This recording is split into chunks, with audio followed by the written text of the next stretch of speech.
आप देख रहे हैं हॉरर कंटेंट। दोस्तों, अगर आपने हमारा चैनल सब्सक्राइब नहीं किया है तो कर लें और बेल आइकन भी दबा लें। तो चलिए दोस्तों, बढ़ते हैं आज की इस कहानी की ओर। रात के 8 बज चुके थे। चिंटू ऑफिस में काम कर रहा था।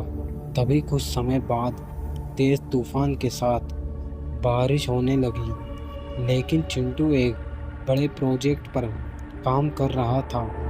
काम में व्यस्त होने के कारण उसको वक्त का पता ही नहीं चला। जब उसका काम खत्म हुआ तब घड़ी में तकरीबन 11 बज चुके थे। लेकिन बैटरी कम होने के कारण उसका मोबाइल थोड़ी देर बाद बंद हो गया। जब वो बाहर निकला तो उसके होश उड़ गए। काली अंधेरी रात थी, सुनसान सड़क और आसपास में कोई नहीं था। तूफान के साथ तेज बारिश गिर रही थी। भारी बारिश की वजह से बिजली के खंभे से सारी बत्तियां बुझ चुकी थी। चिंटू ने जैसे तैसे करके अपनी बाइक स्टार्ट करके अपने घर की ओर बढ़ने लगा।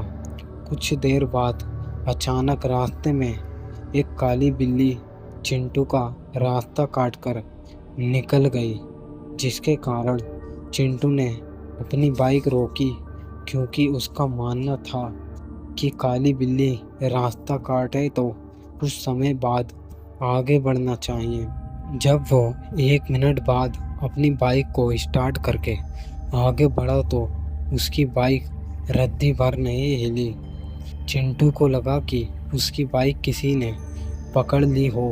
तभी चिंटू ने पीछे मुड़ के देखा और काफ़ी देर कोशिश की, लेकिन बाइक अपनी जगह से टस से मस नहीं हुई। तेज़ बारिश की वजह से चिंटू पूरी तरह से भीग चुका था। ठंड के मारे वह काँप रहा था और उसकी घबराहट बढ़ गई। फिर वहाँ से कुछ समय के लिए साइड में जाकर बैठ गया और डर की वजह से कुछ देर तक अपनी आँख बंद कर ली। थोड़ी देर बाद उसको एहसास हुआ कि उसकी पीठ पर किसी ने हाथ रखा है। चिंटू जोर से चिल्लाया, कौन है? मुझे छोड़ दो। उसने पीछे मुड़कर देखा तो कोई नहीं था। उसने सोचा कि शायद उसका वहम होगा। वह बहुत डर गया था। अचानक उसने बत्ती बुझने और जलने की आवाज़ सुनी। जब पास में जाकर देखा तो उसकी बाइक की बत्ती जल बुझ रही थी और कुछ पलों तक फिर ऐसा ही चलता रहा। फिर बाइक की बत्ती बुझ गई। चिंटू को कुछ समझ में नहीं आ रहा था कि अब वह क्या करे। वो कुछ हरकत करता उससे पहले ही उसके सामने एक लटकता हुआ सफ़ेद छाता सामने आते हुए दिखा।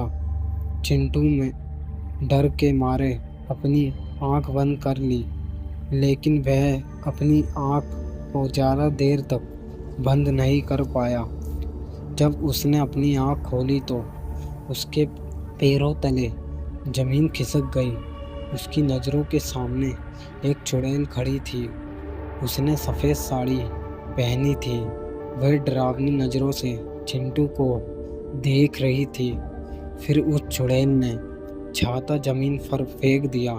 चिंटू ने देखा कि बारिश की बूंदें चुड़ैल की साड़ी पर गिरते ही लाल रंग में बदल गई हैं। धीरे धीरे पूरी साड़ी लाल रंग में बदल गई।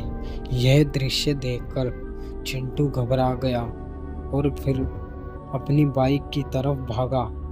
बाइक को स्टार्ट करने की कोशिश की, तभी उसकी बाइक स्टार्ट हो गई। फिर वहाँ से तेज़ी से अपने घर की ओर बढ़ने लगा।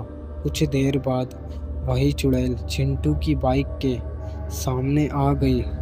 चिंटू बाइक को संभाल नहीं पाया और बाइक पेड़ से जा टकराकर तुरंत ही चिंटू की मौत हो गई। अगले दिन सुबह जब कुछ लोगों ने यह देखा तो पुलिस को बुलाया और लाश को चिंटू के घर वालों को दे दिया। और पुलिस ने जांच पड़ताल करके यह बताया कि चिंटू की मौत का कारण बाइक तेज रफ्तार में ही थी और अनबैलेंस होकर पेड़ से जा टकराई। उसके कारण चिंटू की मौत हो गई। चिंटू की मौत के कुछ दिन बाद ऐसे ही तेज बारिश हो रही थी जितनी उस रात को हुई थी। चिंटू के दो खास दोस्त थे, राकेश और सुरेश। वो दोनों चिंटू के साथ ही काम करते थे। रात के 3 बज रहे थे। सुरेश अपने कमरे में सो रहा था। उसको बिजली कड़कने की बहुत तेज आवाज सुनाई दी। राकेश ने अपना ध्यान सोने पे क्रोधित किया। अचानक उसको ऐसा लगा कि किसी ने उसको थप्पड़ मारा हो। वह नींद से जाग उठा और आसपास देखने लगा, लेकिन आसपास कोई नहीं था। फिर थोड़ी देर बाद कमरे की बत्ती जलने और बुझने लगी। यह देखकर वो बहुत घबरा गया और कंबल ओढ़कर सोने का प्रयास कर रहा था। उसने महसूस किया कि उसका कंबल कोई पीछे से खींच रहा है। वह जोर जोर से चिल्लाने लगा, मुझे छोड़ दो, मुझे जाने दो। उसके कुछ देर बाद सब शांत रहा। फिर अचानक खिड़की अपने आप खुल गई और उसमें से एक हाथ बाहर से अंदर आया, जिसकी हथेली पर खून ही खून था। उस हाथ ने कसकर राकेश का गला पकड़ा और उसको मौत के घाट उतारकर रस्सी की मदद से पंखे पे लटका दिया। अगले दिन सुबह राकेश का दोस्त सुरेश जब उसको बुलाने आया, तब उसने यह दृश्य देखा और तुरंत पुलिस को कॉल किया। पुलिस ने जांच पड़ताल करके इसको खुदकुशी का नाम दिया और कहा कि राकेश ने तनाव और किसी की बात के दबाव में आकर आत्महत्या की होगी। हम आगे इसकी और भी ज़्यादा जांच करेंगे। अपने दोनों दोस्त की मौत के बाद सुरेश बहुत ज़्यादा तनाव में आ गया। उसको मन ही मन यह लगने लगा कि अब तीसरा नंबर उसका है। उसने ऑफिस जाना भी बंद कर दिया। कुछ दिन उसने अपने आप को अकेले में रखा, यहाँ तक कि वह अपने परिवार के लोगों से भी ज़्यादा बात नहीं करता था। कुछ दिनों बाद उसको लगा कि अब खतरा टल चुका होगा। तब वह अपनी पत्नी के साथ दूसरे शहर में घूमने चला गया। कुछ दिनों तक उसने अपनी पत्नी के साथ दूसरे शहर में सैर की। कुछ दिनों घूमकर दोनों वापस अपने घर आए। अब सुरेश के मन में डर का नामो निशान नहीं था। वह आराम से अपने जीवन बिताने लगा। दूसरे शहर घूमकर आने के बाद वह रोजाना ऑफिस जाने लगा।